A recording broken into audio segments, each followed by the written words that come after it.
मौजूद एक बार फिर रोहतक में और आज का विषय जो है सामाजिक रहेगा। आज का विषय जाट समाज से जुड़ा हुआ होगा कि कैसे हरियाणा प्रदेश में जाट समाज का पतन हुआ है। जाट समाज आर्थिक रूप से, सामाजिक रूप से, राजनीतिक रूप से पिछड़ चुका है। दीपक राठी आदर्श जाट महासभा के राष्ट्रीय प्रवक्ता खास बातचीत में है। जाट की बात आती है तो वो संवेदनशील तो दूसरे लोग बनाई देते हैं। जाट का मतलब है JAT, जॉइंट एक्शन टीम। जाटों ने हमेशा इस समाज के लिए भलाई का काम किया है। आज़ादी की लड़ाई से पहले देख लो या आज़ादी की लड़ाई के बाद भी देख लो, जिनको हमने बागडोर दी उन्होंने जाटों का सबसे ज़्यादा आर्थिक राजनीतिक रूप से शोषण किया और उनके साथ भेदभाव किया। सबसे बुरा हाल हमारे जाट नेताओं ने किया। आज इन्होंने जो फूट डालने का काम किया, जो अंग्रेज करते थे फूट डालो राज करो, वही आज के नेताओं ने किया और मोस्टली जाटों ने किया। हमारी स्थिति बहुत अच्छी होती। भाखड़ा बांध बनाने वाले छोटूराम जी, पानीपत में जो खड्डियों के कारखाने उसको बनाने वाले छोटूराम जी, लुधियाना में जो होजरी है उसको बनाने वाले छोटूराम जी। लेकिन आज हमारा हालात ऐसे क्यों हो रहा है कि जाट समाज विदेश में भाग रहा है। यशपाल मलिक आंदोलन लड़ रहा था, क्यों भाई यहाँ जाट मर गए थे क्या? यशपाल मलिक को नेता बनाया, दबा के खा गया। मैं तो इसमें चाहता हूँ कि हम लोग मिल के संघर्ष करें। जो हमारा अजगर था, मैं चाह रहा हूँ जाटों को इकट्ठा करके अजगर को दोबारा खड़ा किया जाए। अजगर, हईर, जाट, गुज्जर, राजपूत, जाटों को राजनीतिक, आर्थिक और सामाजिक रूप से ख़त्म करना है। इसलिए हईरों को हमसे खिलाफ कर दिया। अब हमने एक नया संगठन बना के और जाटों में एक नया लीडरशिप उसमें डालनी पड़ेगी, नहीं तो ये नेता तो ये मान के चलो कि जाटों का भट्ठा बैठाने पे लगे हुए हैं। नमस्कार, स्वागत है आपका हरियाणा न्यूज़ 24 पर। मैं हूं प्रिंस लांबा, मेरे से विनय सिंधु के साथ मौजूद एक बार फिर रोहतक में और हमारे साथ वही शख्सियत खास बातचीत में जुड़ रही है जिन्होंने पिछले दिनों महम कांड की सारी हकीकत, सारी सच्चाई अपने मुख से, अपने शब्दों से बयां की थी।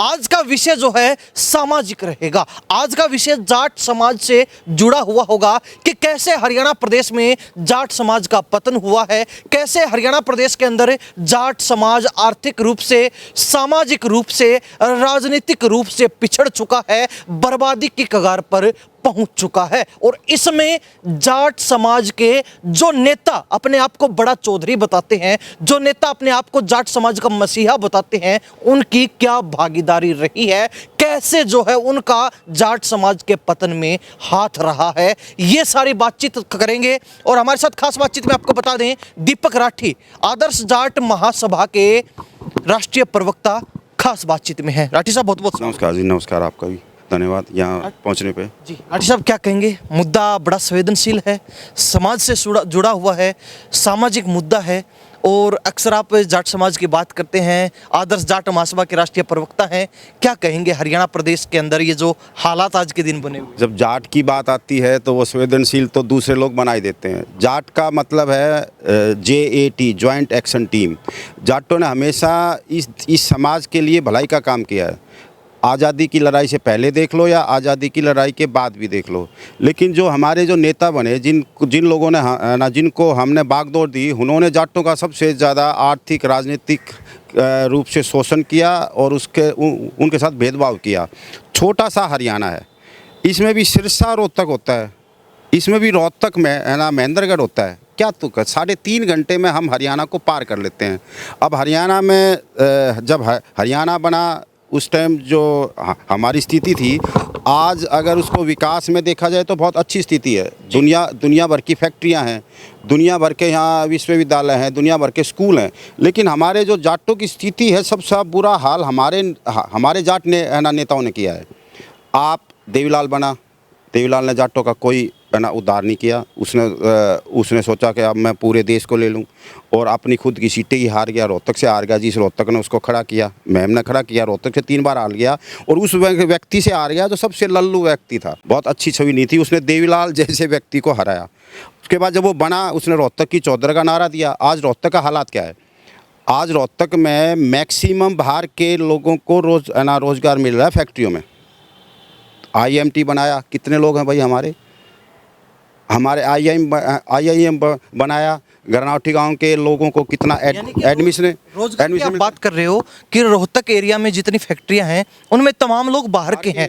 जाट समाज ही नहीं, किसी भी समाज के यहाँ के लोकल व्यक्तियों को मौका नहीं है। वो आपकी बात बिल्कुल ठीक है, लोकल लोगों को नहीं मिल रहा, लेकिन मैं जाट हूँ, मैं चाहूँगा कि सबसे पहले मेरा परिवार साधन संपन्न हो, उसके बाद हमारा समाज हो, उसके बाद हमें दूसरी किसी जाति से कोई नफरत नहीं है। वो आए, वो भी आए ना, हमारा तो भाईचारा था।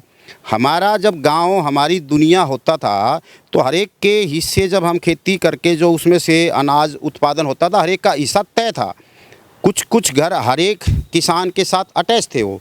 लेकिन आज इन्होंने जो फूट डालने का काम किया, जो अंग्रेज़ करते थे फूट डालो राज करो, वही आज के नेताओं ने किया और मोस्टली जाटों ने किया।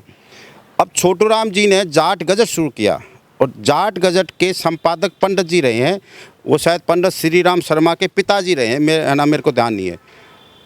उन्होंने भी कोई दूसरी जाति के लिए ऐसा मामला नहीं किया। हाँ, जाट गजट शुरू किया, हमारे किसानों के लिए उन्होंने जम के लड़ाई की और उन्होंने उस लेवल तक बना दिया जो आज के दिन हम साधन संपन्न होते और हमारी स्थिति बहुत अच्छी होती। भाखड़ा बांध बनाने वाले छोटू राम जी, पानीपत में जो खड्डियों के कारखाने उसको बनाने वाले छोटू राम जी, लुधियाना में जो होजरी है उसको बनाने वाले छोटू राम जी। लेकिन आज हमारा हालात ऐसे क्यों हो रहा है कि जाट समाज विदेश में भाग रहा है, जबकि मेरा मानना है कि जो विदेश में जा रहा है वो जाटों का भी गद्दार है और देश का भी गद्दार है। और ये जब बोल रहा हूँ जो मेरा भाई विदेश में है, भाई हमारे देश में 3 ऋण हुए हैं सामाजिक रूप से, देव ऋण, ऋषि ऋण और पितृ ऋण, जिसका कागजी कार्रवाई नहीं है, कहीं ये हमसे लिखित नहीं है।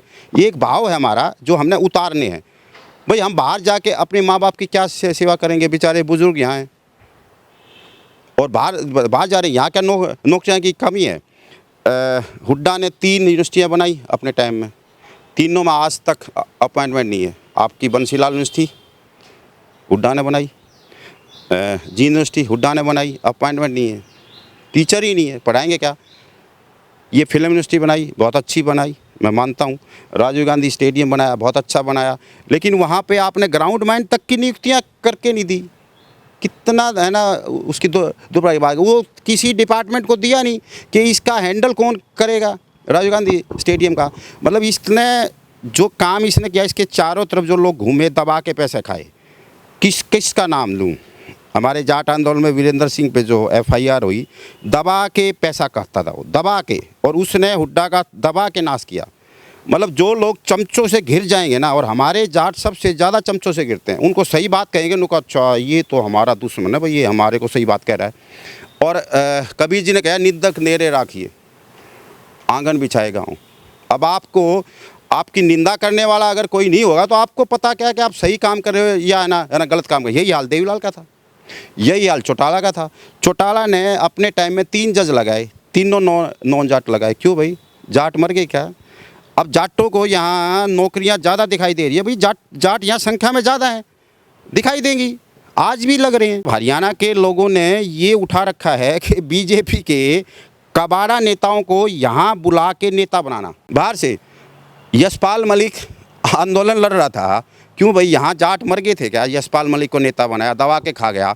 जाट सेवा संघ किस लिए बनाया, जाट संस्था छोटू राम की बनाई हुई संस्था है, वहाँ पे बिल्डिंगें नहीं है। अब आपने कहा जाट आरक्षण 2016 में हुआ हरियाणा प्रदेश में, सबको पता है क्या नज़ारा था, क्या माहौल था और किस तरीके से जो है केस लगे। कई युवा उन केसों से बाहर निकल गए, कई आज भी भुगत रहे हैं, कोई उनका साथ देने वाला नहीं है। आपको नहीं लगता कि तमाम जो नेता थे उनको साथ खड़ा होना चाहिए था? आज भी अगर कोई केस चल रहा तो उसमें भी मदद करनी चाहिए थी, चंदा भी इकट्ठा किया गया लेकिन उनकी किसी ने सहायता नहीं की। क्या लगता है? इसमें बहुत से मेरे पास बताते हैं, मैं उनको बोलता हूँ भाई मेरा जितना सामर्थ्य है मैं आपको एक ठीक सर के वकील दिला सकता हूँ, मेरा इतना सामर्थ्य नहीं है कि मैं आपको 5-5 लाख रुपए के वकील दिला दूँ। सीधी सी बात है, मैं साफ कहता हूँ। जिस बात का इन लोगों ने चंदा किया, खापों ने खूब चंदा किया, से बच्चे वहाँ केस भुगत रहे हैं जिसके पास रोहतक से पंचकुला या चंडीगढ़ जाने का किराया तक नहीं है। एक अभी मुझे बताया था एक राजेश रूखी जिसके नाम से अभिमन्यु की कोठी जलाने का है ना FIR दर्ज है, वो बड़ा संघर्षशील है ना व्यक्ति है, पर कई बार ना वो केस है तो कई बार उखड़ जाता है वो। उसने मुझे बताया था कि खेरी साध एक जाटों का लड़का था, वो बेचारा ट्रेन में जा रहा था, रास्ते में उसका किसी ने कत्ल कर दिया। वो 3-4 भाइयों में अकेला था अब उसने भी कहा, मैंने भी कई खाप पर जानो कहा भाई उसकी मदद कर दो, हम भी कुछ करेंगे, 5-5 7-7 हज़ार करके तो लाखों हो जाएंगे। अकेला तो मैं लाख दे नहीं सकता, 5 लाख 7 लाख, लेकिन इकट्ठा करके कम से कम जो हमारी जो बहनें हैं उनकी शादियाँ वादियाँ तो करा दें। अभी है ना, मैंने पूछा नहीं है कि उसकी हालात क्या है, राजेश से रुखूँ है ना, पूछूँगा ये मतलब हमारे जाट आंदोलन में जिन लोगों ने एक्चुअल में संघर्ष किया, और जिन लोगों ने संघर्ष किया उनको आरक्षण की जरूरत भी नहीं थी। जो गाँव के लोग आए थे वो तो मोस्टली खेती बाड़ी वाले थे, पढ़े लिखे लोग से नहीं निकले जाट आरक्षण में। और जहाँ हमारी फैक्ट्रियाँ लग रही हैं, जहाँ हमें रोजगार चाहिए, वो हमारे लोगों को दे नहीं रहे, क्योंकि WTO का डंडा है कि भाई नौकरियाँ कम से कम 300 किलोमीटर दूर के है ना लोगों को लगाओ। आप कहीं देख लो हमारे लोगों की कितनी नौकरियाँ हैं। ज़मीन सबसे ज़्यादा जाटों की एक्वायर हुई है हरियाणा में। अब आप ये देखो, आपका है ना गुड़गांव पूरे बाहर के लोग हैं, दाऊड़ हेरा बाहर के लोग हैं, बहादुरगढ़ बाहर के लोग हैं, पानीपत बाहर के लोग हैं, उसके बाद ये सोनीपत के पास कुंडली वगैरह बाहर के लोग हैं, फरीदाबाद बाहर के लोग हैं। हमारे यहाँ के लोग कहाँ जाएं? मैं तो इसमें चाहता हूँ कि हम लोग मिल के संघर्ष करें। जो हमारा अजगर था, मैं चाह रहा हूँ जाटों को इकट्ठा करके अजगर को दोबारा खड़ा किया जाए। अजगर मतलब अजगर हईर, जाट, गुज्जर, राजपूत। राठी साहब, बातचीत जाट समाज की हो रही थी, जाट नेताओं की हो रही थी। अभय चौटाला को लेकर पिछले दिनों आपने कहा कि रोहतक में रैली करने का क्या तुक है, रोहतक में रैली करके क्या रोहतक के लोगों को देके जाएंगे, क्या मिलेगा इससे। भूपेंद्र हुड्डा की बात होती है, मुख्यमंत्री रहे और अब भी जो है किलोई से विधायक हैं, बेटे जो है रोहतक लोकसभा से सांसद हैं, लेकिन बावजूद इसके आप कहते हैं कि इन्होंने ना तो कुछ किया और ना कुछ करेंगे। नहीं किया। ऐसा क्या है, क्या वजह? बीजेपी के खिलाफ तो हर कोई जीत जाता है। ये जो हारे हैं 5-7 सीटें, जो जितनी सीटें आ रहे हैं वो भी इनके सबके CM बनने के उसमें, ये सारे के सारे बीजेपी के स्लीपर सेल हैं। आज के दिन कौन?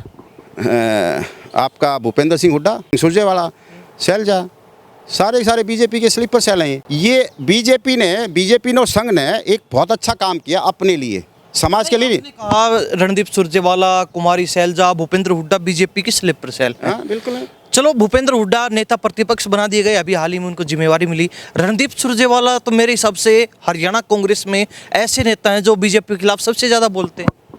तो ये जो जिसके खिलाफ जितना ज़्यादा बोलता होता है, अंदर खाने उनकी बहुत अच्छी दोस्ती होती है। आप उसके खिलाफ बोलता है, आप मुझे बताओ कि जनता के बीच कितने टाइम रहता है, जनता के लिए कौन सा आंदोलन कर रहे हैं। आज SKRN में नौकरियां लगाई, वो बेचारे आंदोलन कर रहे हैं। कौन सा नेता करता आंदोलन? हमने आज तक कोई भी राजनीतिक नेता करते हुए नहीं। आंदोलन इसमें कोई दो राय नहीं, देवीलाल ने खूब आंदोलन किए हैं, बाद में उन्होंने लोगों को धोखा दिया जो उसके साथ जुड़े, इसमें कोई दो राय नहीं। मैंने उनको जब बचपन में था न्याय युद्ध में, मैंने है ना उनका आंदोलन देखा है, अंदाजा जो सारा है। साहब, राजनीति का दूसरा नाम ही धोखा है। राजनीति का दूसरा नाम ही धोखा है। आज के दिन यही परिभाषा है। इस देश में विदुर भी हुआ है और इस देश में है ना कृष्ण भी हुआ है। हमारे देश में 100 गुना है ना माफ़ होते हैं, 101वां माफ़ नहीं होता। राजनीति का मतलब ये नहीं है कि आप अपने कार्यकर्ताओं को लात मारो और जहाँ फ़ायदा होता है उसको आप फ़ायदा दो ना, ये नहीं है राजनीति का नाम। राजनीति का मतलब है जनता की सेवा करना, अपना टाइम पूरा का पूरा जनता के लिए ड्यूटी करना, ये नहीं कि अपने घर भरना। आज सबको पता है भूपेंद्र सिंह हुड्डा का जो धंधा है, बहुत से लोगों को ये विनोद शर्मा के साथ जूत क्यों उसका वजह था। विनोद शर्मा के साथ उसके वो थे बिजनेस पार्टनर, आपके दान सिंह के साथ हैं उसके। दान सिंह में क्या खासियत थी कि दान सिंह को टिकट दे दी। अब आपके वहाँ हीर को बनाना था और हीर गए थे मर, जिसके खिलाफ 3 केस हैं, जिसके खिलाफ CLU बनाने केस थे, उसको बना दिया अध्यक्ष। अरे हईर को बनाना था, कम से कम ऐसे हईर को बना लो जो हईरवार की बात करता हो, हईरवार के लिए कोई संघर्ष करना। बहुत हैं हईर वहाँ जो असली हैं। हईर और जाट तो मिलते जुलते हैं, बहुत ज़्यादा अंतर थोड़ा है। वही शादियों में हमारे वो हैं और वही उनके हैं, अंतर क्या है। वो तो इन लोगों ने कास्ट बेस पे जाटों को मारना है, इन लोगों को जाटों को राजनीतिक, आर्थिक और सामाजिक रूप से ख़त्म करना है, इसलिए हईरों को हमसे खिलाफ कर दिया। अब हईर मानते हैं कि श्री कृष्ण यादव था, कुंती उसकी बुआ है, हमारा तो उनके साथ उस टाइम है ना रोटी बेटी का रिश्ता है जी। तो हईर तो हमसे खामखा नाराज़ हैं। आहिर हम खुद चाहते हैं कि महेंद्रगढ़ में ना, आपका गुड़गांवा में, रेवाड़ी में, दारूहेरा में, वहाँ के हईरों को रोज़गार मिले। उसके बाद वहाँ पे जो रह जाए, क्योंकि वो एरिया हईरों का बड़ा है, वहाँ पे जाट कम है, उसके बाद रह जाए तो वहीं के एरिया के जाटों को रोज़गार मिल जाए। दिक्कत क्या है बताओ? बावल के एरिया में हमारे जाट हैं, अहीर अपनी नौकरी ले ले, वहाँ गुज्जर ले ले, उसके बाद जो बच जाए जाटों की ले ले, उसके बाद जो बच जाए दलित है वो ले ले। कम से कम हरियाणा का तो हो, बाहर का क्यों आए भाई? हरियाणा का तो हो। हरियाणा का तो इतना मतलब बुरा हाल है, मैं आपके माध्यम से बोल नहीं सकता। जाट स्त्रियां बेचारी वैश्यावृत्ति पे मजबूर हैं। ये जो जाट है ना, जो जाटों के खेत है ना, ठेकेदार हैं, वो इस बात को नहीं है ना समझ रहे, कितना बुरा हाल है। जाट नेता रैलियां करते हैं, अभी हाल ही में अभय चौटाला की हुई, भूपेंद्र हुड्डा भी करते हैं, लेकिन बावजूद इसके पूरा दमखम रैली में जरूर दिखाते हैं, लेकिन राजनीतिक पतन हरियाणा प्रदेश में हो गया। आज के दिन रैली करने का कोई बहुत बड़ा फ़ायदा नहीं है। आप अपना सोशल मीडिया में लोगों को भेजो, वहीं से आप एक दिन आओ कि मैं उस दिन है ना फेसबुक पे लाइव आऊँगा, वहीं पे आप है ना बात करना। रैली पे तो आप सिर्फ रास्ता रोकना और पैसा बर्बाद करने के सिवा दूसरा क्या काम है? कितने लोग आए भाई? अब इतने दिन से ताम जाम कर रहा था और अभी रैली का क्या तुक था भाई? आप हर साल मनाते हैं, हर साल मनाते हैं। आप उसको जब समाज है ना परिवर्तन हो रहा है तो आप भी उसको मनाने का परिवर्तन कर लो ना भाई। ठीक है, वो आपका बुजुर्ग है, मना लो उसको, वो आपका अपना पर्सनल मैटर है। लोगों के भले के लिए काम करो। जब आप सामाजिक कार्य में डूबे हुए हो तो समाज के काम करो ना। वहाँ एक दूसरे को डाउनफॉल करने के लिए क्या है? वहाँ पे आपका टारगेट था भूपेंद्र सिंह हुड्डा, मतलब दोनों का ये काम है कि हम बीजेपी के साथ ज़्यादा नज़दीक से हम रहें या बीजेपी से हम ज़्यादा मलाई खाएं। दोनों नेता बीजेपी के लिए काम कर रहे हैं, टोटल काम कर रहे हैं। बसें नहीं हैं हरियाणा में, बसें नहीं है, 4000 बसें हैं, और वो बसें भी, उसके बावजूद भी बसें मोदी की रैली में, अमित शाह की बसें में सरकारी बसें जा रही हैं। उसका डाटा मांगा कि भाई उसका पैसा किसने दिया? मांगा किसी ने नहीं मांगा। 4000 बसें हैं, बसें चाहिए 1 लाख। अगर 1 लाख बसें ला दे तो 3 लाख तो वैसे नौकरियां मिल गई। अब हमने एक नया संगठन बना के और जाटों में एक नया लीडरशिप ना उसमें डालनी पड़ेगी, नहीं तो ये नेता तो ये मान के चलो कि जाटों का भट्ठा बैठाने पे लगे हुए हैं। इनका कोई दौरा नहीं। जाटों के लिए ये इन लोगों ने कुछ उम्मीद लगाई जा सकती है हाँ बिल्कुल नेताओं से? ना, इनसे कुछ नहीं है, ये कुछ नहीं करने वाले। पूत के पालने में दिखाई देता। जब ये सत्ता में थे जब ही नहीं कर पाए तो आज क्या करेंगे? आज तो अपनी सत्ता प्राप्त, आज भी विपक्ष में है, आवाज उठा सकते हैं हर चीज के लिए। उठाए नहीं रहे है ना। क्यों नहीं उठा रहे? उनका ऐसा है ना, ये जो राजनीति आपने जो कही, जो राजनीति आज हो गई, ये मुंह बंद करने की फीस लेते हैं। बीजेपी है ना पैसा खा रही है। आप ये बताओ कि इस देश का बजट चला गया, प्रदेश का बजट चला गया 2.5 लाख करोड़, कहाँ गया अभी पैसा? टीचर्स खाली पड़े, यूनिवर्सिटीज़ खाली पड़ी, रोडवेज खाली पड़ा, बाकी पोस्टें खाली पड़ी। वो भर्तियाँ कहाँ करी तुमने? स्टाफ है नहीं बेचारा, धक्के खा के काम कर रहे हैं, एक है ना डबल टाइम करके काम कर रहे हैं। वो 2 लाख करोड़ से ज़्यादा का बजट गया तो गया कहाँ?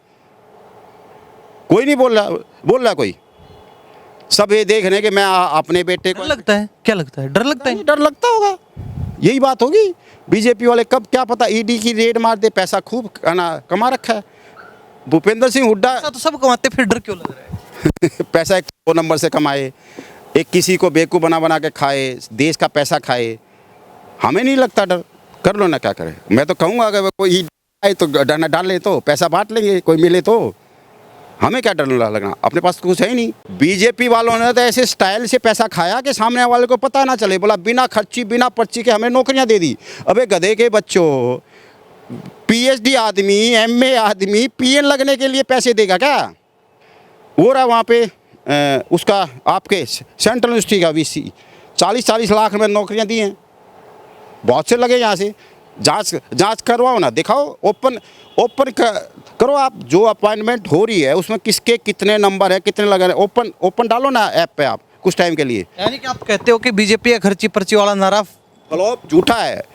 बीजेपी में जितना पैसा खाया गया इतना तो कांग्रेस और है ना, जो बच्चे लगते हैं ये कहते हैं कि गरीब घरों के बच्चे भी नौकरी लग रहे हैं, तो क्या वो झूठ है? पहले नहीं लगते थे। चलते चलते आपसे जानना चाहेंगे कैसे जो है नेताओं को तैयार किया जाए, चाहे वो भूपेंद्र हुड्डा हो, चाहे वो चौटाला परिवार हो, चाहे दुष्यंत हो, चाहे अभय हो, सब नेता किस तरीके से जो है इनको तैयार किया जाए कि जाट समाज के, या फिर जाट समाज भी नहीं तो सामाजिक बातें करें, जो बातें उठाने की हैं, जो मुद्दे उठाने के हैं वो उनको उठाएं। वैसे अब तो ये जो नेता हैं इन्होंने रिटायर होकर संन्यास ले लेना चाहिए, जनता की सेवा करनी चाहिए। ये लोग है ना नकारा हो चुके हैं, और अगर युद्ध हो तो नकारा घोड़े को गोली मार दी जाती है। वो तो हमारा भी है नहीं इनको गोली मारने का। अब जाटों को क्योंकि जब तक समाज मजबूत नहीं होगा ना और सरकारें मजबूत होंगी तो ये हाल देश में रहेगा।